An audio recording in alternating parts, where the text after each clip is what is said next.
Welcome to the 7th Ricky Gervais show on podcast. I'm Ricky Gervais, with me Stephen Merchant. Hello. And Karl Pilkington. Alright.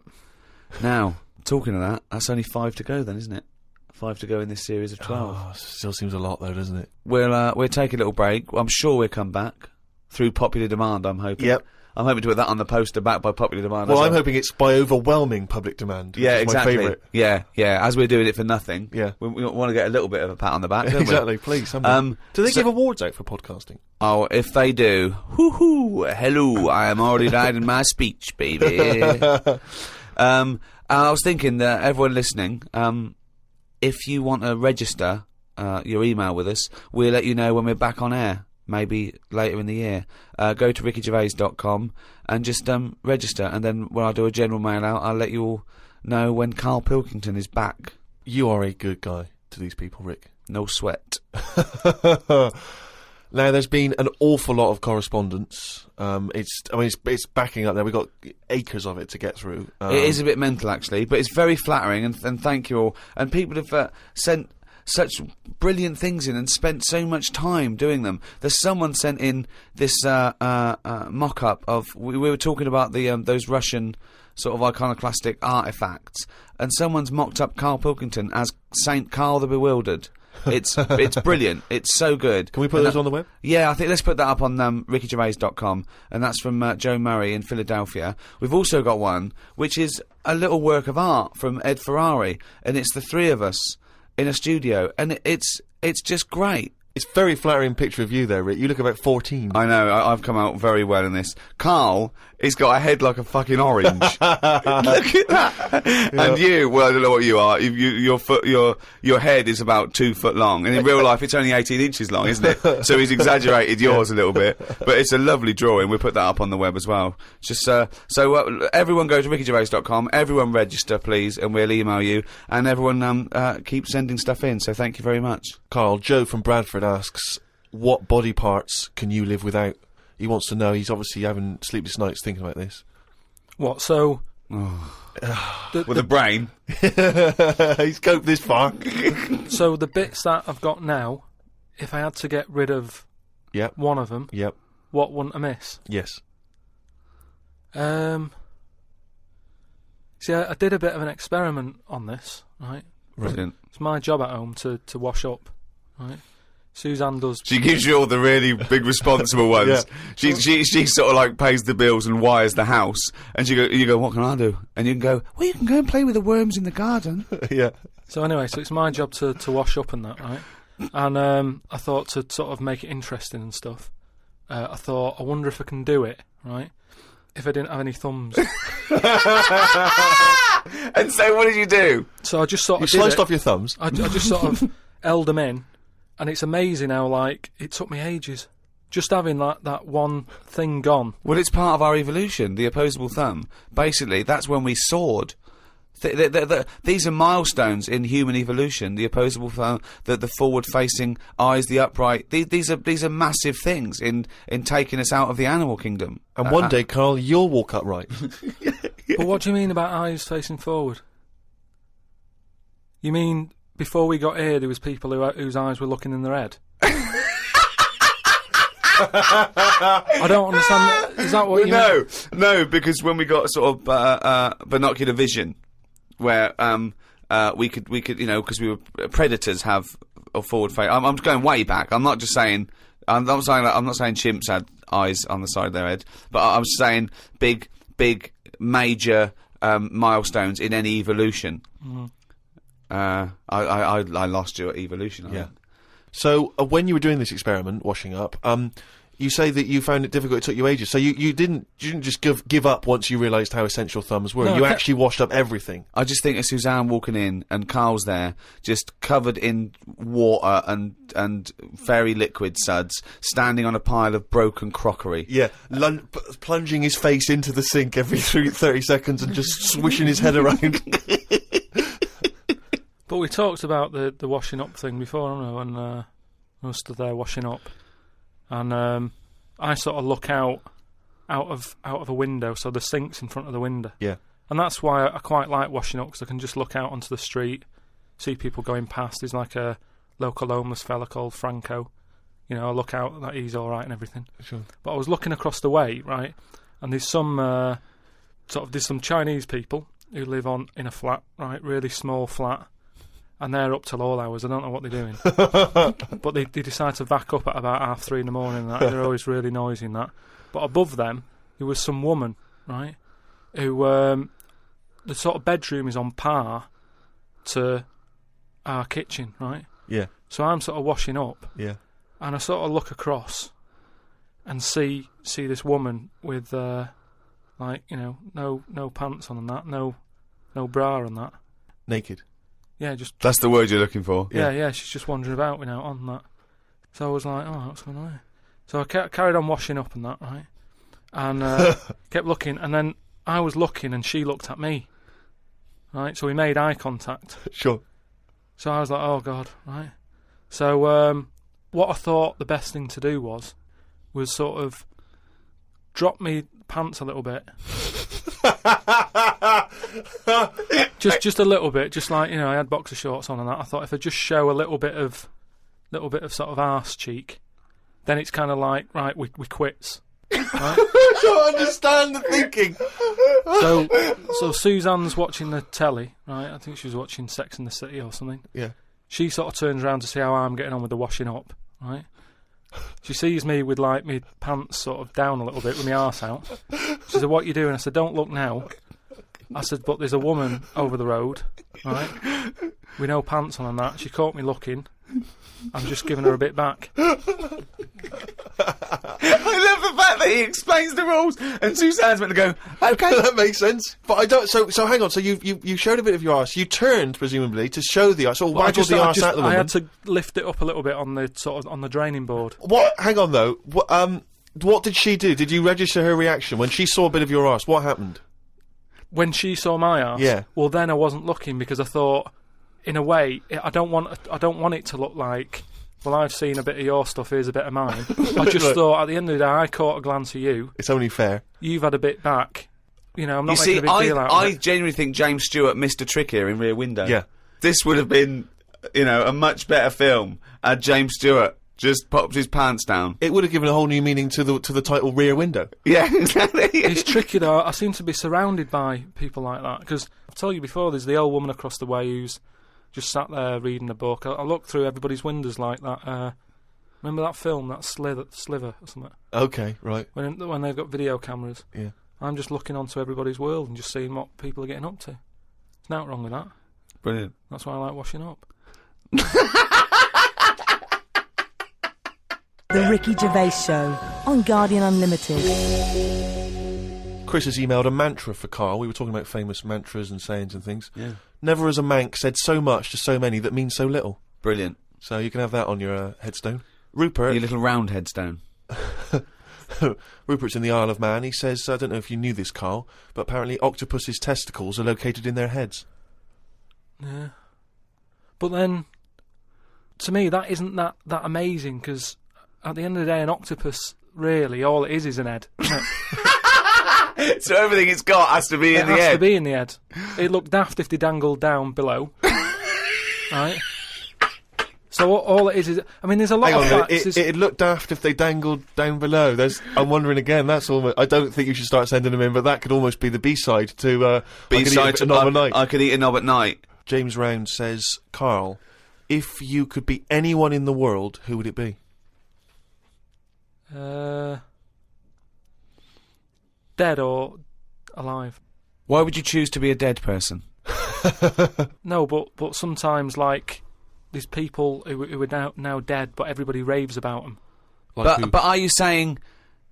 But he wants you to live that life, not have been that person. Are you saying that if you chose Napoleon, you'd be Napoleon, but he'd be back to life walking around now on the bus, or it'd be the 18th century, or what? What are you saying? What I mean is, if... Oh, just answer the question. Who would you be and why? It's someone you admire or you think had a good life. Just answer the question. But what I mean is, it's good to be remembered, like Winston Churchill is remembered as being a decent bloke, but I wouldn't want the hassle that he had. So I don't want to live his life. Right. but it's good to be. You'd like to be Winston Churchill, but you'd like to have a paper round instead of saving the world. Yeah. Well, that's what I mean. But is he saying whose job would I want to take on? It's not that complicated. The question is this: if he could be anyone in the world, who would Karl be? That's the question. That's all the information I've got. A lot of responsibility on a lot of jobs, isn't there? So, some of the names flowing through your head now? I was thinking Bruce Willis. I never expected that. So his responsibility in your mind is what? Saving people who are trapped in a building with terrorists? Well, yeah, maybe, his worries are different worries. With, people who have a lot of money come other worries. Yeah. Do you know what I mean? So Bruce Willis, he's always going on these marches, isn't he, saying stop war and all that.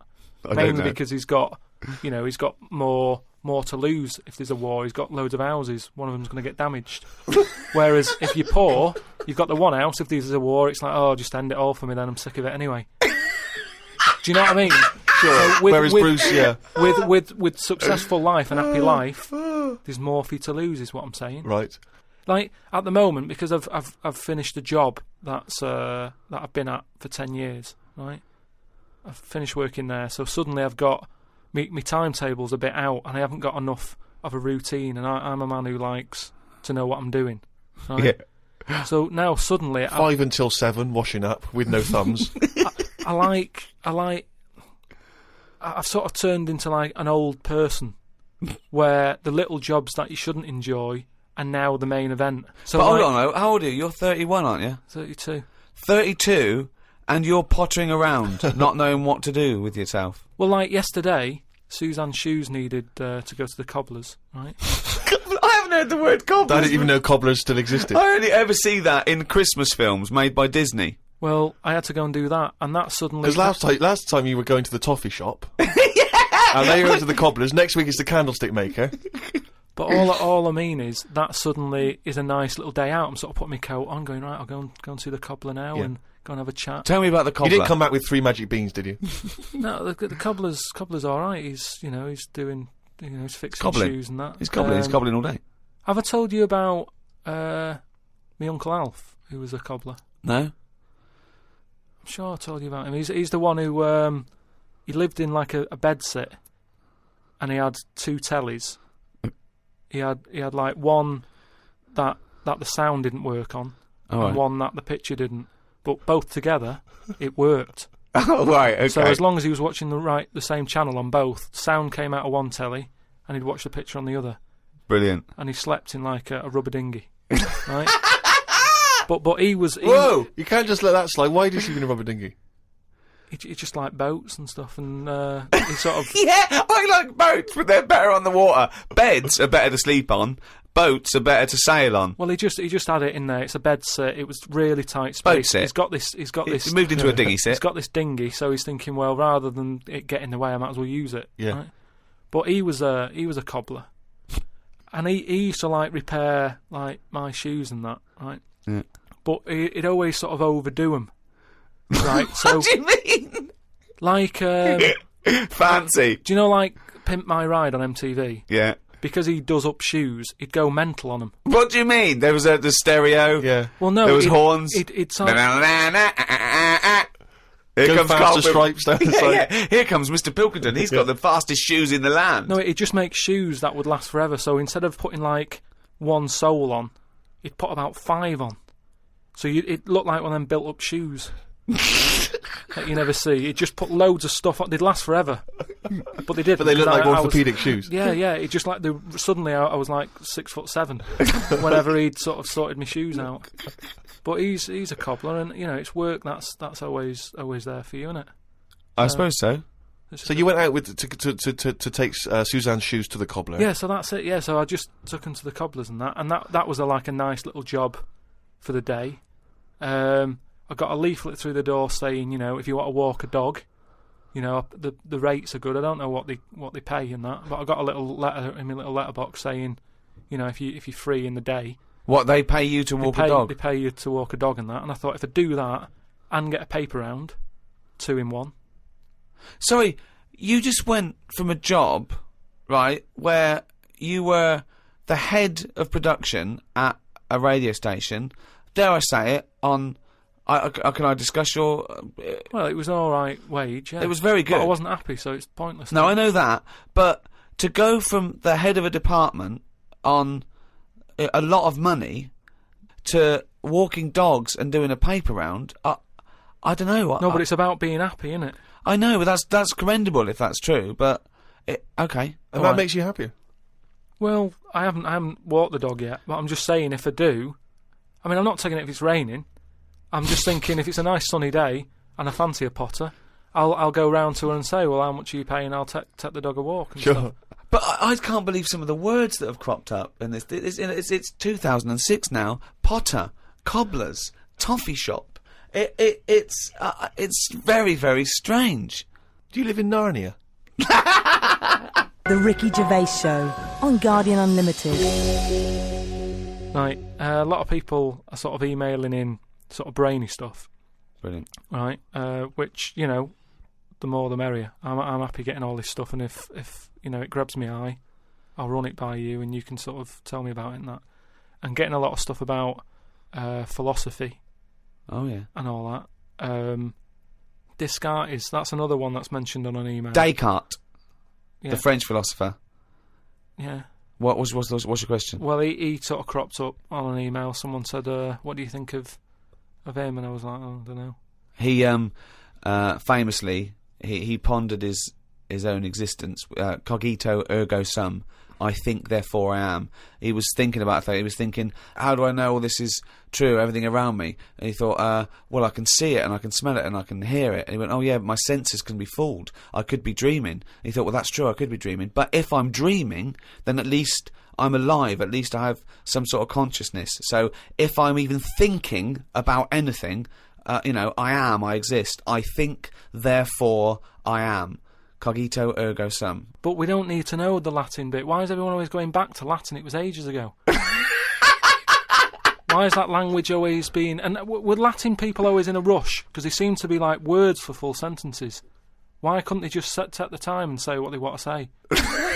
And it's just like, what was the rush? I love you to teach Latin! What about Plato? Right, Greek. Right, now, would you say he's a bright bloke? Yes, I would. I'd say he's a very, very bright bloke. Right, let me tell you this. Right, if he's that bright, you know how he got killed? No. Got hit on the head by an egg. Fucking hell! Well, he's not so clever then, is he? That's what I'm saying. Boo! What's the story with the egg? He was on holiday or something, right? And... He was on holiday. In Greece, probably. He was having a walk about, and a bird was flying over his sort of. This over the bird beach. was what? A great auk? What size bird killed him with his egg? It was a big one, yeah. Was it? And the way they used to crack an ostrich on a hang glider. The way they used to crack the eggs open to let the kids out, they used to drop them on rocks. What bird is this? Dropping its egg to let the kids out? You're a maniac! You are a maniac! And Plato had a little bald head. Right. So from the top, the bird's there looking down, and it goes, oh, there's a little rock, I'll drop the egg. Hit him on the head. Killed him. Now, this is what I was saying before about... I'm letting too much go now, because I'm so desensitised to his nonsense. I let him go. The bird saw Plato and said, there's a rock down there. Yeah. Well, if these birds are killing people with bald heads, you've got to be terrified. So, but listen, this is what I'm saying though, right? Before about knowledge and that, how knowledge is hassle or success is hassle. I think that was Newton. Knowledge is hassle. Now, why is Plato's intelligence got anything to do with the fact that this bird dropped an egg on his head? Because he was intelligent and he's probably earning a nice few quid by giving out whatever messages he gave out. Yeah. He could afford to go on holiday to exotic places. If he was working in a factory, he wouldn't have been on this beach with big birds dropping eggs, is what I'm saying. So, in a way, it backfired. His knowledge killed him. And that, I think, was Kierkegaard. His knowledge killed him. Where you got this stuff about him being on holiday? Well, he shouldn't have been on the beach. He was only there having a break or whatever from doing what he does. It wouldn't have happened if he wasn't on holiday.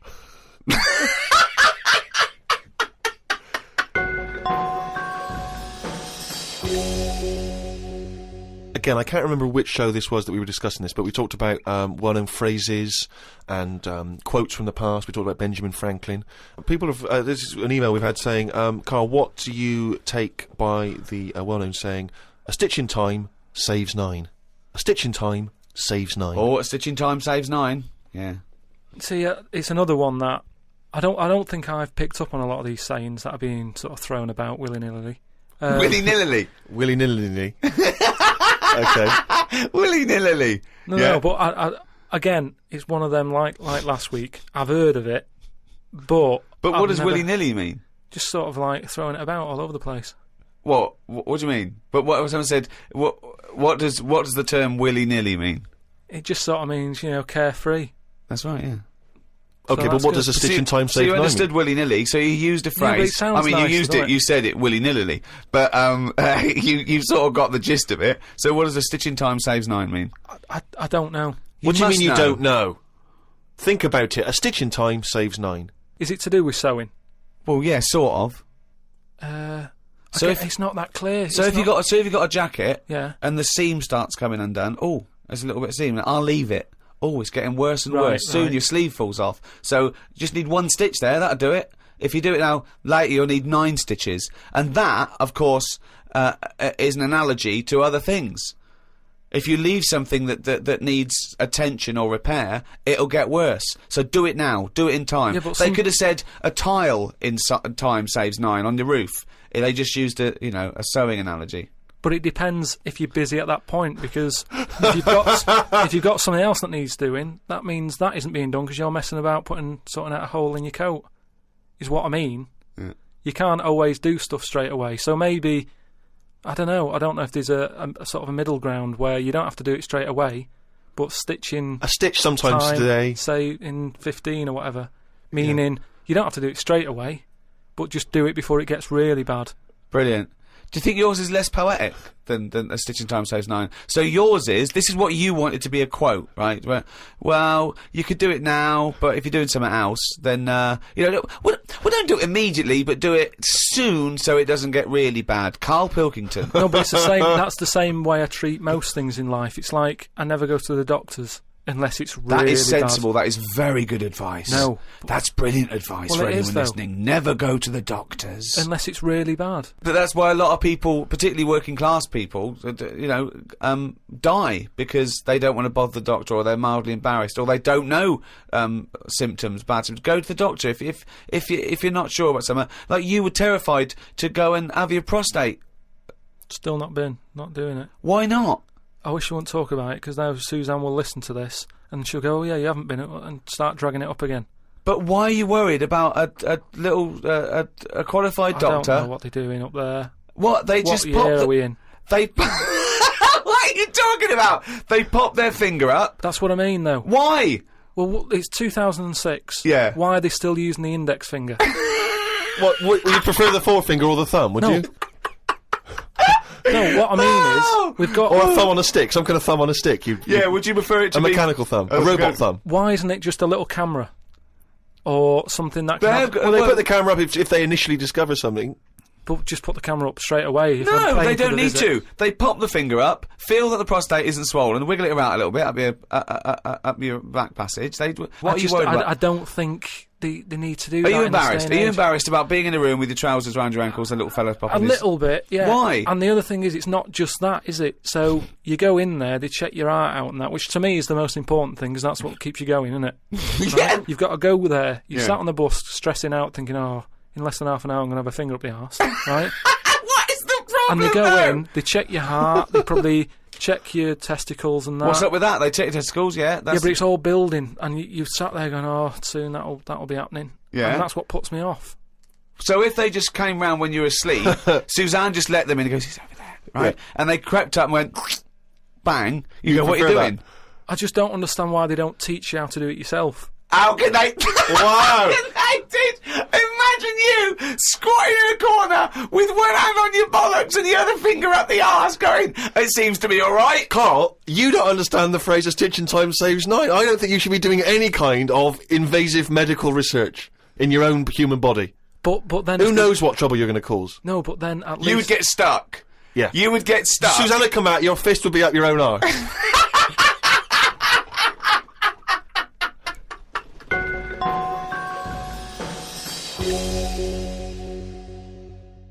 Okay, I think it's probably time. Let me just check my watch. Yeah, it's monkey news time. Oh, chimpanzee that monkey news, you. Right. Last week we talked about, the one who was good at getting up buildings and that for putting out fires and stuff. Ended up working for the fire department. Yeah, not true, but sure. Yeah. But if the building had good grippage, he was right up there. Yeah, it's not true, but go on. So this week, anyway, it's more about tall buildings and stuff. Oh yeah. It was this bloke who was a builder. Oh yeah. Right? And you know what builders are like? They sort of move about, don't they, from sort of building to building, just building. Well, yeah. Once they built it, the building's done, and they move on to build some more. Building to building, just building. Yeah. So he goes to his next job and that, right? Who does, the builder? The builder. Yep. He goes to like the boss, new building. the boss of this building, who's building it. Right. Okay. Yeah. And he says what unto him? Do you need anything building? Okay. Right. Yeah. So anyway, he says, yeah, there's plenty of work and that going about. Yep. He said, we're working on this one here. He said, get going on it. Like, there's your bricks and your cement and stuff. Get on with it. Yeah. Any plans? Just build. Just start building. Yeah. Go up. They're getting on with it and stuff. It's all going well. Yep.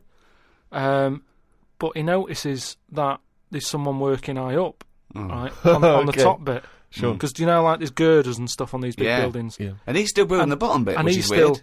Yeah, well, that's the way they do it there, apparently, just to sort of speed it up, work from top to middle, from top to bottom. Sure, that's in imaginary land. We put the spire on, now we better do the foundations, and then put some stuff in the middle to keep it up there. So anyway, he's saying to, like, the other workers, he's going, who's that up there? Who's that up there? He's working on his own. The little fella, was he? And, the little hairy fella up there. Who's the little hairy fella up there with the hard hat? And the other fellas were going, look, don't ask questions, the boss decides who he takes on. We're happy to be getting paid here. Don't ask questions! Yeah. Well, I'll see him when he comes down. So he said, well, it's pretty impressive, the work rate he's doing, the way he's getting from one girder to the other. Swinging, is he? He doesn't seem to be scared of the heights or anything. He said, no, just let him get on with it, we work well as a team. So anyway. What nonsense is this? So he believes all this. Yep. So he sees the boss and he goes, that fella up there, who's the fella up there? He's pretty good. And he's like, look, just get on with the job. Yeah, I'll pay you. Let's just all get on with our jobs. And that. Lunchtime comes, they're all sat on a little wall having the sandwiches. He's thinking he'll come down in a bit. He's just carrying on. Is he just still going? Still going on that, right? So the fella says to the boss man, he says, isn't that fella up there going to come down and join us for lunch? He said, like I said, mate, don't worry about him, right? He said, very secretive. I'm suspicious about this fella. I don't know. I don't know why he's working through his lunch. I don't know why he's not scared of heights. I don't know why he's swinging from girder to girder. It's weird. Go on. So he said, oh, anyway, you've reminded me that he's up there. He said he's doing a lot of riveting and stuff up there. He probably needs some more nuts to... Right, sure. And what kind of nuts is that? Is that nuts to food or...? So he said, what, nuts? He said, yeah, just, there's a bag full of them there. Just put them on the hook, send them up, and he can get on with his job. So anyway, he picks these nuts up. Right? Yep. Just hooks them on. He thinks they're not that heavy, considering, they're normally pretty heavy, aren't they? Like nuts big and bag bolts of and nuts, stuff. So anyway, he has a little glance in. Oh, no, what's in there? Nuts.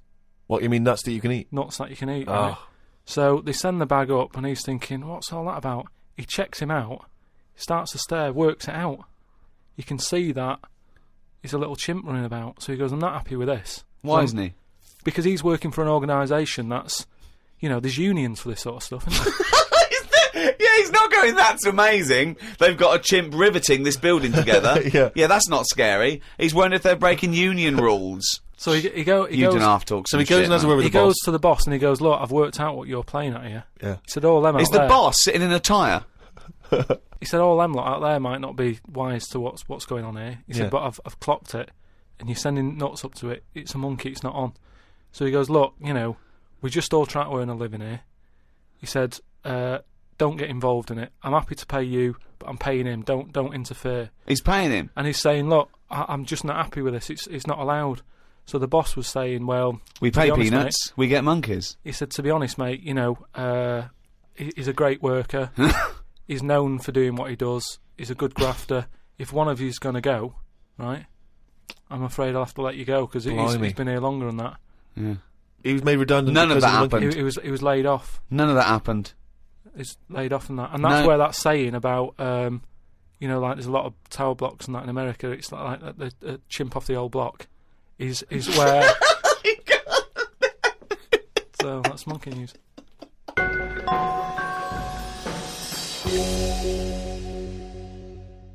Thanks for listening to this podcast. Who was it hosted by? It was hosted by a great bunch of guys called Positive Internet. They host the #1 podcast in the world, The Ricky Gervais Show, with me, Ricky Gervais, Stephen Merchant, Goodbye, and Karl Pilkington. With The Guardian, I'm Ricky Gervais. Hello. With me, Stephen Merchant. Hello. And Karl Pilkington. All right. So, thank you again for all your emails. We're getting thousands. We're up to about 250,000 hits a week now, people listening to this show. Blimey. 250,000 people bothering to go in and listen to this show. Nothing else in their lives. Nothing All around the better to world. do. It's unbelievable, though. North America, Asia, South America, all over Europe, and thanks to everyone in England as well, where we do it from, in a little room in London. Keep going to rickygervais.com and registering, because so when we finish these 12, we can email you when we come back and start again. We're going to need a little bit of time off to record the second series of extras. Well, I'll tell you more than that, Rick. You're going to need some time off just to have a little breather, because I know how hard you work. And you, mate. Well, thanks, mate, but I mean, you blinking work hard. But Karl's been on holiday again, hasn't he? Oh, yeah, that's right, yeah, because, Karl, you don't do anything. And you have weekends off. You take at least 5 or 6 weeks holiday a year, even though you haven't got a job now. You're meant to be doing this, and yet you still So go your on whole holiday. life's a holiday, basically. Yeah, why do you need a holiday? You potter around. Your big day last week was going to the cobblers. So why do you need a break so much this week? It's just that, it's good for your brain and that, isn't it? It opens it up a bit. You are not evidence for that. Where did you go? Gran Canaria. For a week? Yeah. Just sitting around? Well, there isn't much else to do at Gran Canaria. I mean, I don't want to go slagging a place off, because every time I seem to talk about somewhere, get into trouble for it. Right. But it's just like a big rock. It's just volcanic, innit? And you must have looked like a little barnacle on that. Have you been there before? Been near it before, to another rock, which was just. But it why was the you same had your sort of fingers thing. burned? Why did you go back? Because you think, well, they can't have loads of these islands that are the same, like just a big rock with hotels on. They can't get away with it. So you think, they well, the obviously next are one. getting away with it. But why do you keep going to these places that are rocks? Why don't you investigate first? Ask your travel agent, is this a giant rock? Because that's what you do, innit? You go and find out yourself. I mean, when Armstrong went to the moon, what was he expecting up there? That's a fact. That's a big rock, and he still went all that way.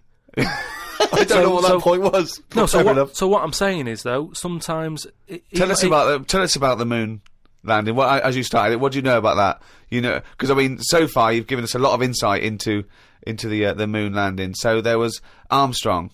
There was Armstrong and that. Yeah. There was fella called Buzz. Yeah. And another bloke.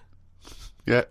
Poor bastard. Yeah, never remembered. Yeah, go on. And they went up there, got out. 2 of them did. One of them didn't bother. The one whose name, don't know who he was. Didn't even get out, stretch his legs, right? Went all that way. They had a potter about, had a wander, came back again. Yeah. So that's all you need to know, isn't it? Yeah. And in your opinion, pointless? To me, yeah. But to them, I'm sure they had a good time, and that's what I'm saying. Sometimes you just take the risk, don't you? Go and visit a place, make up your own mind. And so, what do you make of this place? You enjoy it, Gran Canaria? It was just a big rock, but did you? I bet the moon was better. Really? What did you do? It was just, it's one of them. It was big hotel, which is that's where I made a mistake. It was one of those like big, massive places where there's loads of people.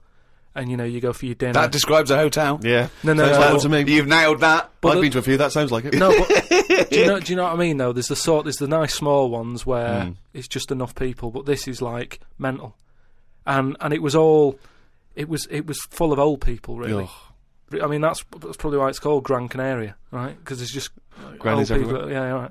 But what I thought I'd start doing is start a diary. Okay, why? Just because I sort of had a bit of time on my hands and that. Just thought, write it down, write stuff down. And do you hope that this one day will become one of the great literary documents like Samuel Pepys' diary? I haven't heard of that. Is it any good? You've never heard of Samuel Pepys' diary? No, the most famous diary other than probably Anne Frank's. I've heard of Anne Frank's and that, and I thought if she's sat in a loft knocking stuff up, not much going on in her life at that point, yet she was still writing it down. Yeah, whereas Thought, you've well, been I'm to on Gran holiday. Canaria, yeah. I thought, so there is stuff going on that I can chat about. Start a diary. Sure. You started a diary. Yeah. And what are you going to do? Did you keep it up every day? Yeah, just... oh, can I read it, please? Well, a diary is meant to be sort of... Please, can I read some out on this podcast? Karl. Some of it, though, is only relevant to me. It's sort of... this is... Please, give me it. Oh, my God. I mean, this isn't... I haven't just... Look how big it is! It's one of those desk diaries. It's huge. It's about a foot long. And it's... Oh, that is amazing. Imagine if Anne Frank's had been like that. As she got out... Right. Everyone would have heard it clank down on the desk. Yeah, but my writing's quite big, isn't it? Oh, look. Give us that. Do you know about joined up writing? Have you heard about There's that? no point. Amazing. Sometimes you can't read it, can you? So it's Right, best okay.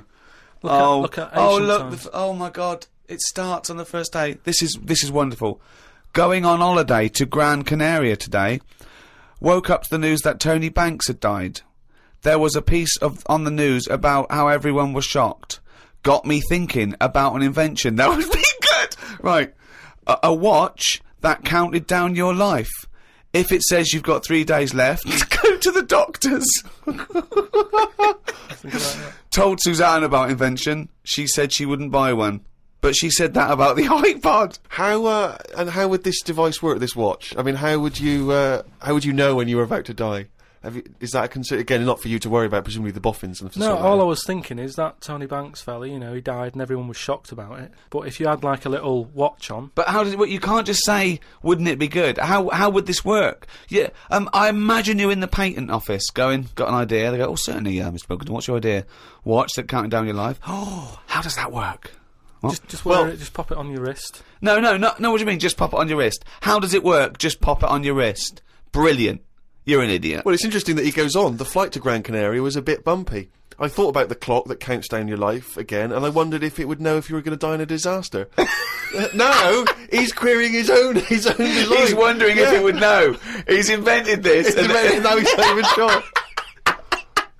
A fella on the plane was reading Koi Mag. It was a fishing magazine. I glanced over and noticed he was reading the Pond of the Month article. Don't think they could make it into a weekly magazine. Well, to be fair to you, because I remember seeing a guy on the train once reading Carp Monthly, a magazine dedicated entirely to carp, and it had Carp of the Month. And I just thought, once you're like 3 months in, the editor must be stressing, have we got any more carp? We got a carp that's actually done anything? I reckon if they used the same one twice, there wouldn't be many complaints. No one would be noticing. No, that's the carp they used 2 years ago. There was a really fat bloke on the plane. He was playing on his PSP. While I waited to go to the toilet, I looked at what game he was playing. It was darts. He's that fat and lazy, he can't even face playing a more active game on a games console.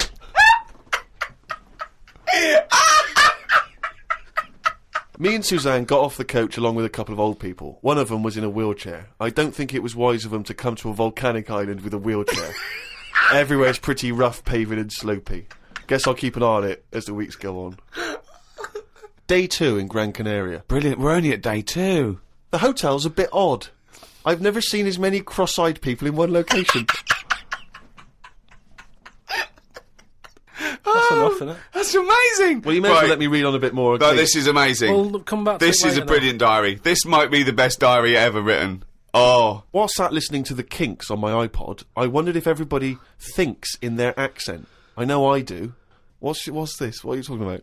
Just that, when I've been sat there lying on the lounger, right, and I was thinking about stuff. How do you know you think in your accent? Tell me a typical thought. Because what I mean is, say if I was like, if I saw something, right? Do you know how I say like, oh, that's a bit weird, isn't it? No, but that was I don't being have said. to. But when you think, I don't think the sentence is like I'm saying it. It's just a thought. The thought appears. It's conceptual and it's already there. It's not like I go, Rick, what? Just looking at that fellow over there, were you? Yeah, I was. Yeah. I was thinking it looks a bit weird. Oh, so was I. I don't think out whole sentences. Whereas you have Karl, stop listening to the Kinks for a minute. Look over there. More cross-eyed people. No, well, that's Is that how your mind works? In a way, yeah. And Brilliant. that's when because I That thought explains a lot. It's great that he has to think about whole sentences. because I thought that's weird, isn't it? Like I didn't think that's weird, isn't it?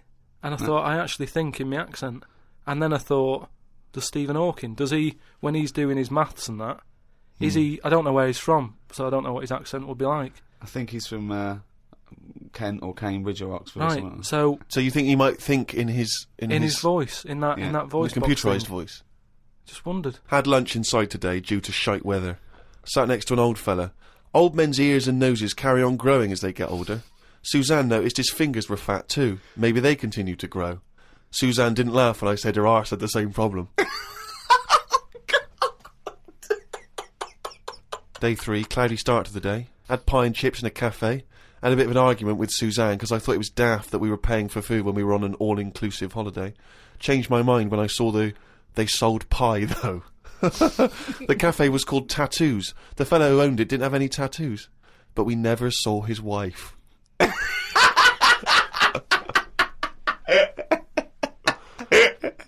Oh, brilliant. Had a drink in a bar. Everyone sat and watched one of the local cats lick its bollocks. It's the greatest holiday in the world.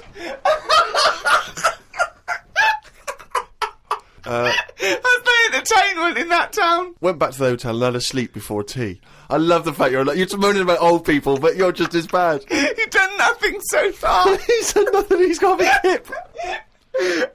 Oh, God. Woke up to news about ducks being badly treated. There was a really ugly one with bent legs. I'm gonna die. Why does he write this down? Oh, God. Oh. There is a fat bloke from Bolton who is in the pool as I write this. He's got a big tattoo on his back, but I can't work out what it is. ... He just got out of the pool and burped. You just felt like you had to keep us abreast of that. Everything's in the diary. I just seen it get to the point where you're going, breathed in, Yeah. breathed out again. There was a big fat fella in the sea who kept his t-shirt on.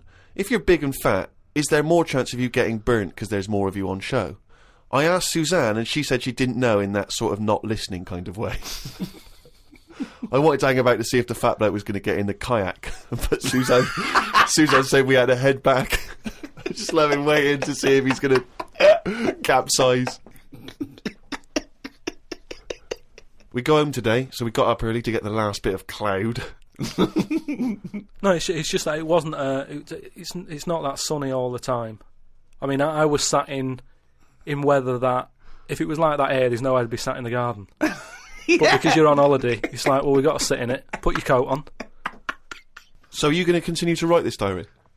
Every single day? It's amazing. Keep this diary up. It's amazing. No, I will keep it up because what I find as well is I think earlier on before I went away, I think I did learn something, and because I wrote it down, I remembered it a bit better. So What was that? I just was thinking then, I forgot it now, but but I remembered looking back at it and not having to read it all because I remembered the end of it before I read it, if you know what I mean. I have no idea what you're talking about. Well, if you've enjoyed the diary of Karl Pilkington, more next week, I hope. Another week's worth. That's amazing. I'm going to try and get that published. We'll put the odd page up on the web. Go to rickygervais.com. Don't forget to register there as well so we can email you and let you know what's happening. Brilliant. The Ricky Gervais Show on Guardian Unlimited. Rick, who hosts this podcast? The guys at Positive Internet, why? Now, I know you're a big fan of those guys. Yeah, because they're brilliant. Well, yeah, they are, and they'll tell you they're working overtime. Because we've had an email from Jake, who's the director at Positive Internet, and apparently he's been in touch with the editor of the Guinness World Records book. All right. And he's hoping to see if we can get this podcast in the Guinness World Record breaking section, or the podcast world record breaking section, or whatever they call it. I don't know exactly what record we'd have broken. I assume it's just sheer number of listeners, is it? Or yeah, being the number one? it's the number one podcast, and it's the biggest downloaded show ever at the moment. Right. I think that's because people have only had podcasts for a couple of years. Yes, well, I don't know. I mean, I don't know when the next issue comes out. I guess it's sort of December time. I used to get the Guinness Book of Records every year. I love it. I've never understood why it was such a big seller. I mean, presumably, who's excited to find out whether, I don't know, a man that can balance 3 egg cups on his head has beaten the record? Well, the they're next real year? records as well, obviously. I used to go straight for that. I really loved the sort of animals fastest, strongest, all that sort of thing, biggest. But aren't they the same every year? Well, no, they do change, and obviously there's new entries to keep it exciting. But what annoys me is that it looks like anyone can get in if you're willing to do something that no one else will bother with. Yeah. They did one on Big Brother where it was the stacking sugar cubes, and I was thinking, well, no one's going to bother beating that. No. There's people that walk along with a milk bottle on their head. And no one's going, I'm a bit jealous of Bill. Why? He's broken the record. What? For walking along with a milk bottle on his head? Yeah. Yeah. I'm going to go into training tomorrow. They're ridiculous. Yeah. But I do like the real ones. There was one in there I got on a couple of years ago, and it was about disasters.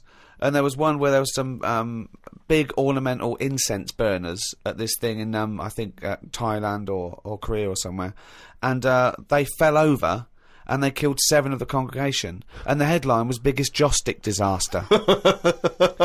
Now, again, there's no one trying to beat that. There's no one going, we need 8. Yeah. We need 8 people. We're going for it tonight. What do I have to do? You have to stand quite near those big joss sticks. Okay. And what record am I breaking again? We'll tell you after. Also, I think a lot of people waste their energy on this because there's one guy in there that can do the 100 metres in 11 seconds running backwards. And I want to say to him, turn round. Because I think you'd be fast forwards. Yeah, if you'd have only, from the age of 10, sort of, you might be, one of the fastest runners in the world. Because you're never going to be considered one of the great athletes for doing it no backwards. one knows about him. That's not going to ever be an Olympic sport, running backwards. No. Or, and now the 100 metres. Oh, one of them's putting a milk bottle on his head. yeah. This is one to watch. There was a guy in there, I've always been fascinated by the guy, he had the world's longest fingernails, and they were truly extraordinary, and they went out and they started to curl around, obviously, and in the end they almost looked like sort of there was a big spiral of gnarled old fingernail. But I just thought, it just seemed like such a terrible affliction, really, to be walking around, with these giant fingernails. So much you can't do, just missing out on, Jeff, you coming bowling? I can't. Just so many different things that you miss out on. I've never quite understood who's willing to have this eat into their life. It's going to take over their whole life just so they can have their photo in this book. It seems a very bizarre impulse. Karl, have you ever been tempted by any world-breaking attempts? Do you find them fascinating or futile? I mean, you don't get paid or anything, do you? No. They do it for the pride. But say like the fella who can run with a milk bottle, could he get a milk round? Do you know what I mean? I can understand that if you can use the skill, but like you say, if it's getting in the way of your life and that, then what's the point? There was a kid at school who said, I'm in the Guinness Book of Records. And I went, oh yeah. He said, no, I am. And he brought it in. And now, I don't know if this is a valid claim. He claimed to have been in the audience for what, in this particular edition, was labelled, the largest audience ever for a sporting event, some giant Super Bowl game in America. He claimed to have been in the audience. Now, do you think he deserves to say he's in the Guinness Book of Records? Sort of. I think that's a lot. As it was the largest audience ever, I think a lot of people can claim that one. I mean... If he wanted to get a name check on doing that, he would have been best saying, I was sat in the audience in a bath of beans. Because then that would add to it, and you get a little, they'd have you in the picture, wouldn't they? So... He's Mr. Do Trick it that there. way. Yeah.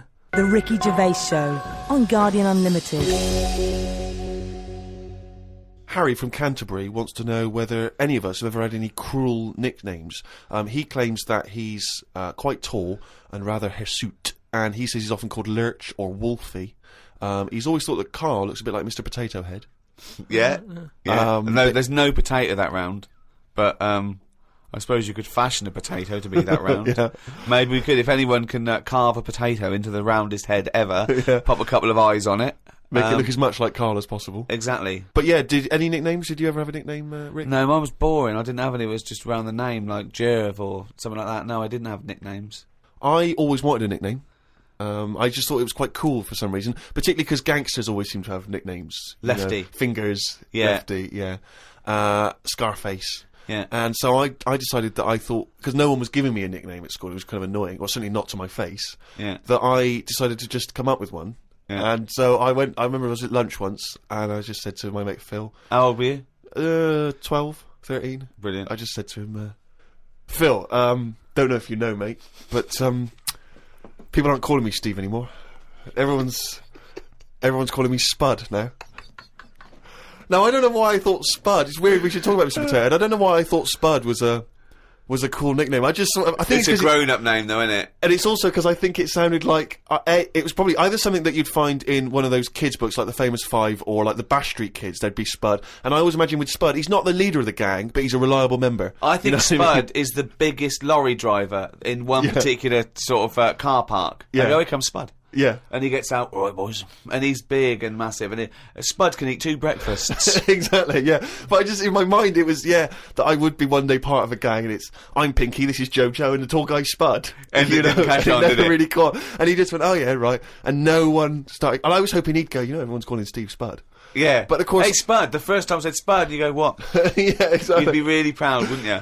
But I think that it kind of, actually, in a way, it probably revealed that I just was probably not in people's thoughts enough to get for the nickname to catch on, because you sort of need to be a real player in the school. I think you should have gone something more memorable. I mean, I'm not saying anything goggle-eyed freak or anything. What? No, just... no, it's good advice, Fatty. fatty pot That's belly. the problem. I wasn't fat at school, and I suppose Karl didn't have a round, bald head at school, did you? No. No. Did you have a nickname? Not really. I mean, there was a lot of people on the estate that I grew up on. Nicknames are big things on estates and that. Yeah. A lot of my dad's mates, right?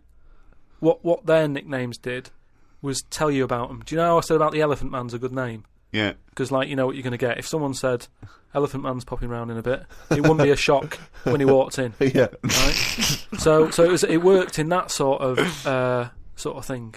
So there was John the Screw, right? John the Screw? Yeah. Well, he had sex a lot, or he worked in a prison? No, he had a DIY shop. So you had him, right? There was Fred the Veg. Yeah. Which is... I assume it's because he was at the same IQ as you. Or he was in a coma. Yeah. Right. There was my uncle, Tattoo Stan. All right. Yeah. He had like loads of tattoos that he'd just done himself. Oh my God. The problem was, because he did his tattoos himself, the ones on his left arm were really good. Because he was right-handed. On his right hand, rubbish. Right? So there was him. Great. And there was Jimmy the Hat. Jimmy the Hat? Yeah. Did he always wear a hat? No, he didn't. That was the point there. That he never wore a hat. That's amazing. Brilliant. How can you pick up on someone never wearing a hat? How would you ever notice? I'll tell you what, I've noticed something about Jimmy. What? Go on. He doesn't wear a hat. Why was he not called Jimmy the Parrot? Because he never carries a parrot. No, but that's just the way. I mean, that's how they work in it. I mean, Here comes Jimmy Three Legs. Why'd you call him that? He hasn't got 3 legs. I didn't really have one apart from, I had a CB. Like when you'd go on a CB radio and have a chat to people. Oh, this was a craze in the, was it late 70s, early 80s? Sort of early 80s. And it was just short band radio, wasn't it? Everyone had these little handsets and they'd speak to each other in the sort of local area. Yeah, it was mainly, I think it started off with like lorry truckers drivers, and isn't it? Yeah, truckers, yeah, because there was that thing from like about 1977, whatever it was, Convoy, yeah. Yeah, so I had one of them, and my handle, I had 2 handle different names. is your nickname, your yeah, name? there's loads of code stuff. Yeah. I had a couple. I had there was Pilkington, because like I say, there's a lot of Pilkingtons and that in Manchester. So I just thought, give it a number. If someone wants Pilkington 2, it's open. Do you know what I mean? They can have it. And then like it's people scrabbling. I want a Pilkington one. And then because I did boxing and that. Well, you did it once. Yeah. Well, I'd Boxer Boy, because I thought that's quite a good image as well. That's kind of like people going, oh, don't mess with him. Do you know what I mean? Yeah. If he asks what your handle is, tell him. Do you know what I mean? Yeah. He's Boxer Boy and that. Yeah. So just had them 2, and I used to just go on there and... Pointless. What is the point of this? Well, you just meet people, don't you? And you don't meet people. You say, "What's your handle?" You go, "Box Boy." What's yours? Rubber duck. All right, cheers. No, it's but ridiculous. then you'll say then you go, "Oh, what's your 20?" What's that mean? That's where are you? Well, why don't you say, "Where are you?" Because just in case there's someone who's listening in who you hear about this all the time, don't you? People listening, jotting stuff down. Oh, right. So, just in case someone in the world doesn't know what handle means, they're out of the loop. They're out of the loop. It's not a difficult code to crack, is it? If Yeah. you're trying to track someone. It's hardly the head of the mafia talking to each other because the FBI are on the wire. It's ridiculous. Like, I go, oh, he keeps saying that, what's your handle? And they come back with something else. I can't work out what's going on. No, it's like anything, isn't it? That's what codes are all about, isn't it? You set them up and that. Go on, and tell me the code then. Reveal at long last to the world what Yeah. these codes are. Right, so Yeah. what's your 20? Where Oh, are you? This is better than the Enigma. Yeah. Right, now here we go. Right. How many candles are you burning? Does that mean how big's your car or something like that? Horsepower or something? See? No, that's Oh, how old are what you? time is it? No, how old are you? How old are you? Okay. Right. Right. How many candles are you burning, of course? Yeah. So what's the answer come back? You go, I'm 15. 14. Brilliant. That code, there's no one going to work that out. There is no one going to work that one out. So let's just play through this conversation. Give us an example of how it worked. Right, so you turn it on and that, and you start off, and there was something that you said at the start, like Hello. just do you Breaker. yeah, breaker, do your copy or whatever. Yeah. Then someone will go, What does what's yeah, the copy mean? No, What his name I want was. to hear because I want to hear the fascinating conversations that Karl must have had. Yeah. and you go, all right, it's Boxer Boy, yeah. What's He your goes, 20? What's your 20? And you go, well, just I'm in Manchester. In the flat. Oh, right. And they go, all right, yeah. How many candles are you burning? Oh. You go, oh, I'm 13. Oh. So And that's the end, is it? then you might sort of say what was it? It was something like what am I burning? Right. Using burning again. Confusing, but go on, yeah. What am I burning? The bacon, because I'm busy talking to you, you twat. That's like what's my power? What strength am I coming in at? Oh, yeah. Because then you can tell if they're quite close to you. So if you're Yeah. getting someone burning a 1, We've told them. We said, wait, what's your 20? You go, I'm in Macclesfield Street. Yeah, but oh, then- right. but then you Wonder go- where they are. We've just told you. Wonder how far away they are. but then you go, oh, that's interesting because you're burning, burning 3. I don't normally get a 3. The least interesting hobby Oh, do you know what could I- ever do. I wish you'd have kept a diary of this, because this has been fascinating. Now and again, someone will come in and go side on, right? What's that mean?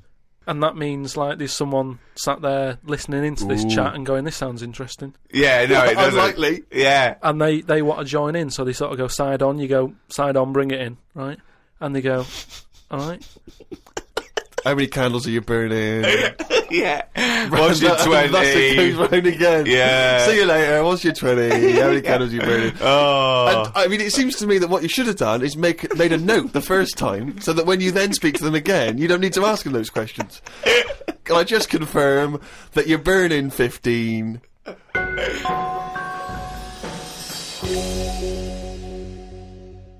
It's that time again. Do the jingle. Oh, monkey you! Sorry. Okay. I'm gonna do a really good one. Okay, go. Okay. Oh, chimpanzees! Monkey news, you fucking. Right, do you know it's nearly time for the Winter Olympics again? Okay. Is it? Okay. They sort of come round every 4 years. Is it this year? Is it? Yeah. And the last one that happened, 4 years ago, yeah. there was a bit of an incident. Oh, no. Oh, well, I'd know about this then, because it would be Well, it'd be Well- big news, because it's a well-known... televised as well. Yeah. It's, Do you remember any winners that were monkeys? In any of the no, tournaments? of course No, not. No. So, Yeah. it's So not anyway- going to be that, because it wouldn't be true. Go Oh, on. yeah. So anyway, one of the popular events, bobsleigh. Okay, right. Yeah. You know how it works. Well, you It's need like a 4 sleigh. men. Is it 4 men or 5 4 men. It's Yeah. 4. So it's definitely 4 men that you need Needs on four a men. two team. Is it and there's 2 team bobsleigh as But well. they're always men. Is that right, Rick? well, yeah, they have to be. Yeah. Anyway, Human- so humans. Well, that's to be humans. Yeah, Yeah, it's the okay. Winter Olympics for. Yeah. So let me just clarify. With the Winter Olympics, you can't have any animals taking part. No, and they also no, because they wouldn't be allowed. And 2, there's no way they could disguise it, because not only would they see it straight away, right, but they have blood tests Right. Okay. So, which would show up. so they definitely know if it was Well, they have any blood kind of tests. non-human. It's impossible. It would be literally impossible to have anything other than a human Taking involved part. in a bobsleigh team. Fine. Okay. So carry on. So anyway, this country, I don't want to name them because they try to shake off this sort of, this bad news. Oh yeah, and you don't know. And Because it it's not didn't true. happen. Yeah. So anyway, the country was doing really well in the qualifying stages. Oh, yeah. But the problem was there was like 2 members Mm. who were getting all like the press and stuff. Oh right, yeah. and one of them never got a look in, right? How tall was he? Anyway, so this one member was getting fed up because the other two were getting all the press and what have you. So he said, I'm not happy with this. Yeah. I'm jacking it in. So they were like, you're joking, we've qualified, we're getting into like the main race and everything. You can't leave us now. And he said, well, you could do it all on your own before, you know, the way you were acting and that, you didn't need me, so I'm going. So they were like, oh. Well, they need to replace him because there's a certain amount of people needed. So anyway, so the clock's ticking, it's getting close to the big race and everything. Of course it is, yeah. They're like, what are we going to do here? The substitute they took with them. What are they going to do? Must have, Yeah, they would take their substitute, so get him No, on. they didn't have any of them and that. What? It's, you know, a lot of injuries and stuff. Or just get a mate to do it, just get a mate or a friend or the coach to do it, yeah. But, you know, there's a lot of responsibility on these people and, you know, you won't want to let your country down and that. And they were like, what are we going to do? Get a waiter or anyone in the Anyway, hotel. the time comes to the race. Seems to be 3 people on it. There appears to be 3, okay, yeah.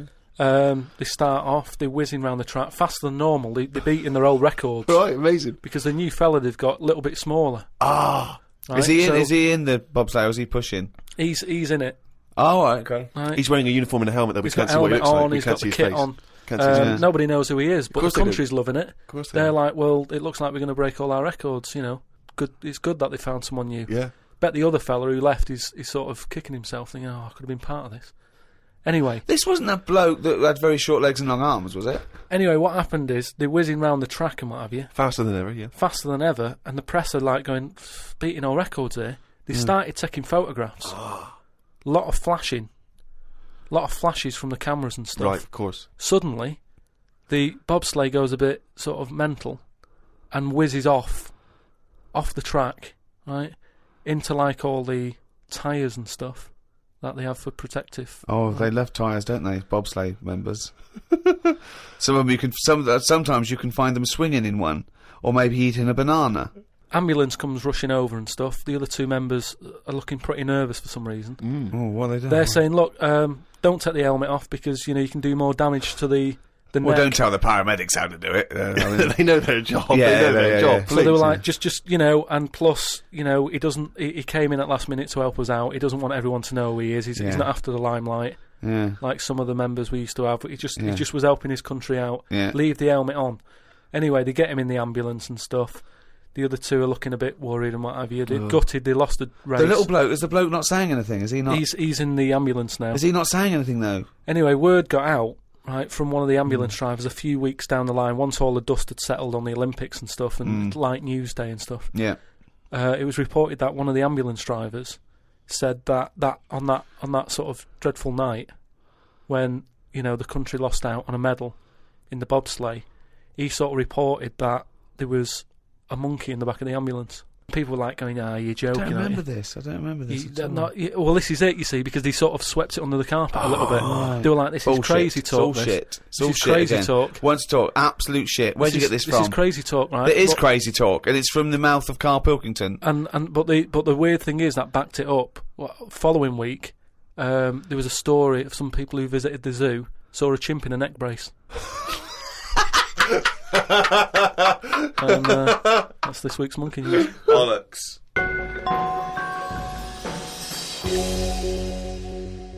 Well, that's the end of another podcast. Thanks very much from me, Ricky Gervais, with me, Stephen Merchant, Goodbye. and Karl Pilkington. All right. And thanks again to those guys at Positive Internet who host this podcast, the world's #1 podcast. We'd also like to congratulate Steve Carell from the American office, who won a Golden Globe. Yes, congratulations, Steve, and obviously everyone involved with the American office. And for our American listeners, if you haven't checked out the American office on NBC, it's dynamite. It really is a cracking show. I don't know if you're a fan of the original, but if you are, or even if you're not, just watch it. It's great. It gets better and better week by week. I think It's hilarious. absolutely brilliant. That's NBC. I think that's Thursday nights, isn't it? After My Name Is Earl. That's got to be the first time a Golden Globe has been won by 2 different people for the same character. I think you're probably right, mate. Cheers. Hey, congratulations again for winning it all those years ago. 2. All right. 2. I don't need to mention One, both. two. Don't need to Bye. mention both. The Ricky Gervais Show on Guardian Unlimited.